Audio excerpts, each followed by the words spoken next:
n'entreront pas tous dans le royaume des cieux, mais celui-là seul qui fait la volonté de mon Père qui est dans les cieux.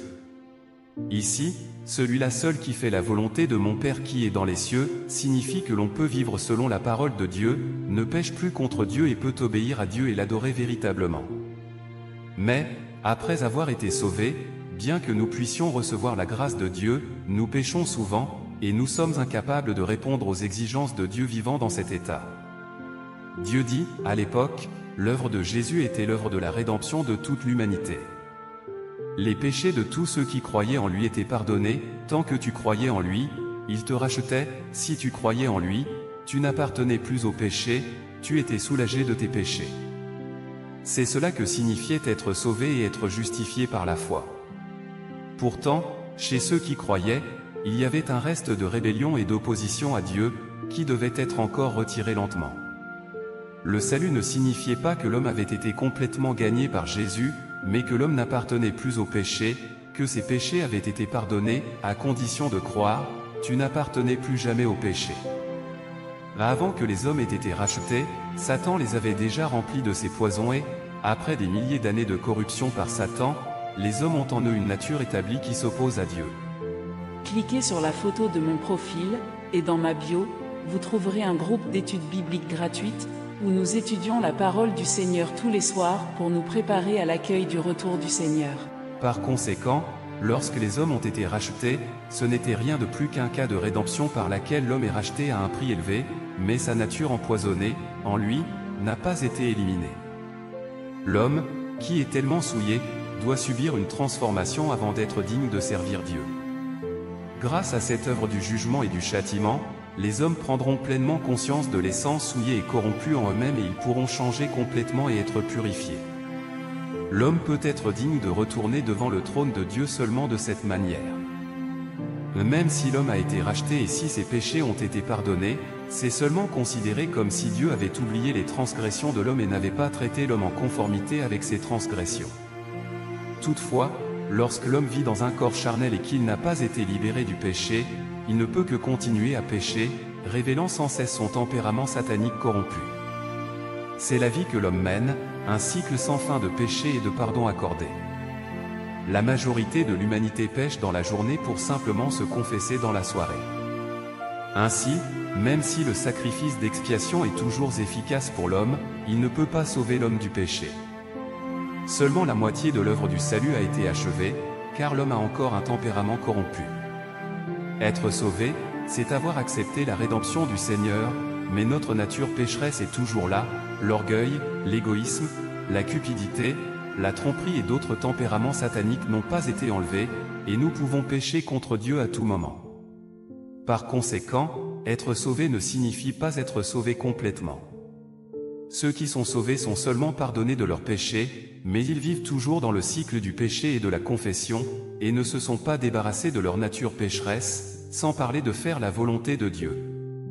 Par exemple, bien que certains croyants soient zélés dans leur service, ils se battent pour l'honneur et le statut, ou rivalisent sans cesse pour des intérêts, d'autres respectent extérieurement les règles de l'Église, mais leurs cœurs sont remplis de jalousie et d'indifférence.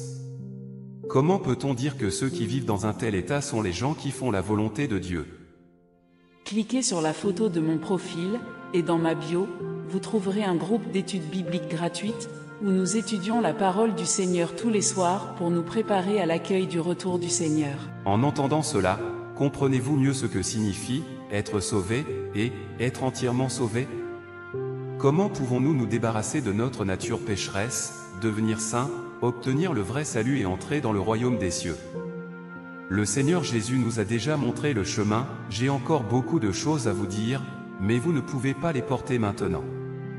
Quand le Consolateur sera venu, l'Esprit de vérité, il vous conduira dans toute la vérité. Jean 16, 12-13.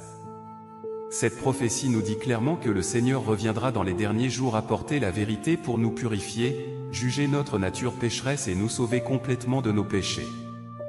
Dieu dit, Christ des derniers jours utilise une variété de vérités pour enseigner à l'homme, exposer l'essence de l'homme et disséquer les mots et les actes de l'homme. Ces paroles comprennent diverses vérités, telles que le devoir de l'homme, comment l'homme doit se soumettre à Dieu, comment l'homme doit être fidèle à Dieu, comment l'homme doit vivre une humanité normale, ainsi que la sagesse et le tempérament de Dieu, et ainsi de suite. Ces paroles sont toutes axées sur l'essence de l'homme et son tempérament corrompu. En particulier, les paroles qui exposent comment l'homme rejette Dieu sont prononcées au sujet de la manière dont l'homme est une incarnation de Satan et une force ennemie contre Dieu. En entreprenant son œuvre de jugement, Dieu ne fait pas que clarifier la nature de l'homme par quelques mots, il l'expose et l'émonde à long terme. Toutes ces différentes méthodes d'exposition et d'émondage ne peuvent pas être remplacées par des mots ordinaires, mais par la vérité dont l'homme est totalement dépourvu. Seules des méthodes comme celle-ci peuvent être qualifiées de jugement, c'est seulement par un jugement de ce genre que l'homme peut être maîtrisé et entièrement convaincu au sujet de Dieu, et acquérir de surcroît une vraie connaissance de Dieu. Ce que l'œuvre du jugement apporte, c'est la compréhension par l'homme du vrai visage de Dieu et la vérité sur sa propre rébellion. L'œuvre du jugement permet à l'homme de mieux comprendre la volonté de Dieu, le but de l'œuvre de Dieu et les mystères qui lui sont incompréhensibles. Cela permet également à l'homme de reconnaître et de connaître son essence corrompue et les racines de sa corruption, ainsi que de découvrir la laideur de l'homme. Ces effets sont tous causés par l'œuvre du jugement, car l'essence de cette œuvre est en fait l'œuvre d'ouverture de la vérité, du chemin et de la vie de Dieu à tous ceux qui ont foi en lui. Ce travail est l'œuvre du jugement faite par Dieu. Cliquez sur la photo de mon profil, et dans ma bio, vous trouverez un groupe d'études bibliques gratuites, où nous étudions la parole du Seigneur tous les soirs pour nous préparer à l'accueil du retour du Seigneur. L'œuvre de jugement de Dieu dans les derniers jours consiste à révéler notre corruption par sa parole, afin que nous puissions réaliser la racine de notre péché et l'essence de notre péché, et ainsi haïr les péchés, nous repentir et changer. Par exemple, nous apprécions l'honneur et le statut parce que nous sommes arrogants, nous coupons les cheveux en quatre parce que nous sommes égoïstes, nous sommes infidèles à Dieu parce que nous n'avons pas le véritable amour pour Dieu dans nos cœurs. Lorsque nous réalisons ces problèmes face au jugement de la parole de Dieu et que nous sommes prêts à nous changer, alors seulement nous pouvons nous débarrasser progressivement de notre nature pécheresse et atteindre la sainteté. Désirez-vous aussi vous débarrasser de votre nature pécheresse et être libéré de l'esclavage du péché ? Contactez-moi via les coordonnées sur l'écran et je partagerai avec vous plus de moyens de se libérer du péché et d'être sauvé complètement de Dieu.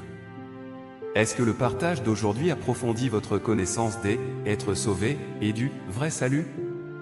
Être sauvé est le point de départ vers le royaume des cieux, mais faire la volonté de Dieu et atteindre la sainteté est la clé pour entrer dans le royaume des cieux.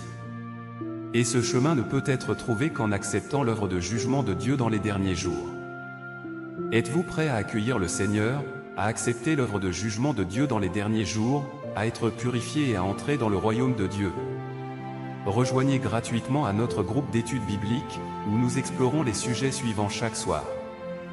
Comment échapper à l'esclavage du péché et atteindre la sainteté? Comment accueillir le retour du Seigneur? Le lien entre l'œuvre de jugement et de purification de Dieu est notre vrai salut. La différence centrale entre « être sauvé » et le vrai salut. Comment discerner la voix de Dieu et accueillir le retour du Seigneur? Le chemin concret pour faire la volonté de Dieu. Si vous souhaitez nous rejoindre, veuillez me contacter via les coordonnées sur l'écran ou cliquez sur le lien ci-dessous pour rejoindre notre groupe d'études. N'oubliez pas de suivre ma chaîne et d'activer les notifications pour ne rien manquer des partages.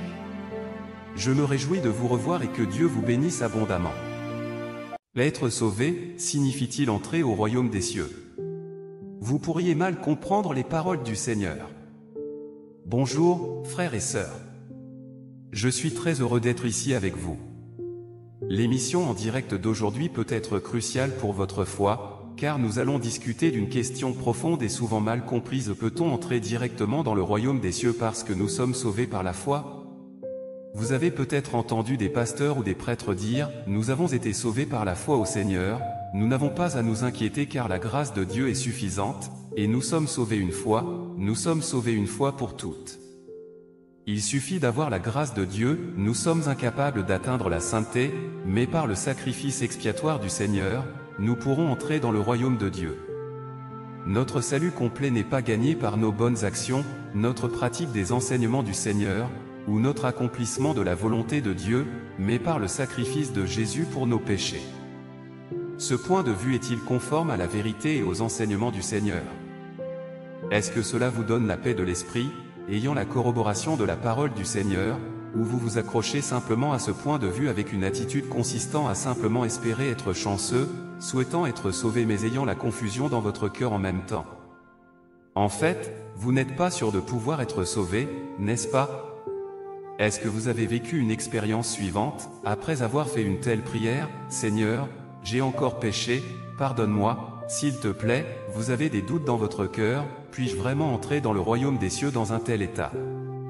J'ai moi-même été une fois dans un tel conflit, j'étais reconnaissant du salut du Seigneur Jésus, mais je me suis inquiété en même temps de mon état de vivre dans un cercle vicieux de péché et de confession.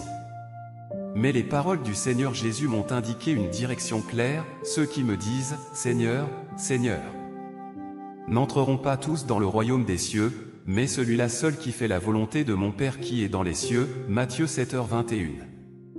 Aujourd'hui, je veux approfondir avec vous ce sujet, la différence entre être sauvé et être complètement sauvé, et qui peut vraiment entrer dans le royaume des cieux. Tout d'abord, nous devons comprendre ce que signifie être sauvé par la foi. Paul a dit dans Romains, « Étant donc justifiés par la foi, nous avons la paix avec Dieu par notre Seigneur Jésus-Christ. » Romains 5h1. Ici, justifiés par la foi, signifie que nous sommes pardonnés de nos péchés et que nous ne sommes plus condamnés par la loi grâce à la foi au salut du Seigneur Jésus. C'est comme si un pécheur était gracié et pouvait revivre.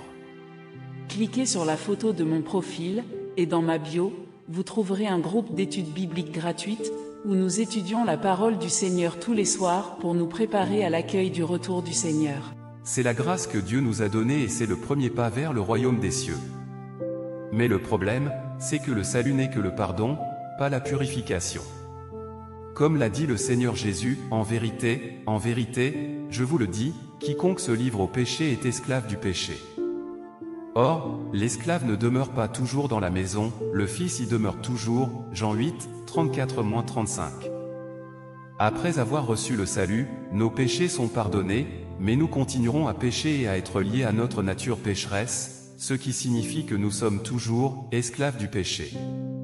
Puisque le salut n'est pas un critère d'entrée dans le royaume des cieux, que voulait dire exactement le Seigneur Jésus lorsqu'il a déclaré « Ceux qui me disent « Seigneur, Seigneur » n'entreront pas tous dans le royaume des cieux, mais celui-là seul qui fait la volonté de mon Père qui est dans les cieux. » Ici, celui-là seul qui fait la volonté de mon Père qui est dans les cieux, signifie que l'on peut vivre selon la parole de Dieu, ne pêche plus contre Dieu et peut obéir à Dieu et l'adorer véritablement.